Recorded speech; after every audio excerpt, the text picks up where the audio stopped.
સ્થાનિક ચૂંટણી પૂર્વે ગુજરાત આપ પર ડિજિટલ સ્ટ્રાઇક. ડિજિટલ પ્લેટફોર્મ પર કન્ટેન્ટ ચોરીના મોડેલનો પર્દાફાશ થયો છે. વારંવાર કન્ટેન્ટ ચોરી બદલ આપ પર હવે મોટી કાર્યવાહી થઈ છે. છેલ્લા દિવસો અને સાહેબ ફિલ્મના કન્ટેન્ટની ચોરીનો દાવો છે. છેલ્લો દિવસ અને સાહેબ ફિલ્મના જે કન્ટેન્ટ હતા તેને ચોરી કરવામાં આવ્યા હોવાના દાવા કરવામાં આવી રહ્યા છે. મલ્હાર ઠક્કર અને યશ સોનીના વિડીયોનો ગેરકાયદે ઉપયોગ થયો છે. કોપીરાઇટ ભંગ બદલ મેટા કંપનીએ કડક એક્શન લીધા છે. પરવાનગી વિના કન્ટેન્ટ વાપરતા આપના અકાઉન્ટ બંધ કરવામાં આવ્યા છે. રાજકીય પ્રચારમાં કલાકારોના વિડીયોની ચોરી કરતું હતું આપ. કન્ટેન્ટ ક્રિએટર્સના હક પર ત્રાપ મારતી આપ ફરી ઝડપાઈ ગઈ છે.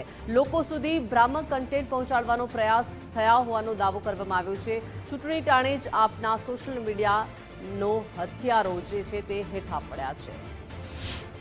ચેતવણી આપી છે. અમુક રાજકીય પક્ષો, અમુક પ્રોડક્ટ બનાવનારાઓ, અમે લોકો દિવસ રાત મહેનત કરીને જે ફિલ્મ માટેનું શૂટિંગ અમે પાર પાડતા હોઈએ છીએ, લોકો સુધી એ ફિલ્મો લઈ આવતા હોય છે. હમણાં થોડો વખતથી એક ટ્રેન્ડ દેખાઈ રહ્યો છે કે નવા નવા રાજકીય પક્ષ હોય કે બીજા કોઈ પણ પ્રોડક્ટ પોતાની જાહેર ખબર માટે એ રેડી સીનની અંદર છેડછાડ કરીને સીનનો વપરાશ કરવામાં આવે છે, જુદી રીતે એડિટ કરીને, જુદી રીતે ડબિંગ કરાવીને. આ ખરેખર ખૂબ ખોટી વાત થઈ રહી છે. એની સામે કલાકાર, નિર્માતાઓ, સર્જકોએ ભેગા થઈને વિરોધ કરવાની જરૂર છે. ને હમણાં છેલ્લા 2 દિવસથી બધા સંગઠિત થઈ રહ્યા છે.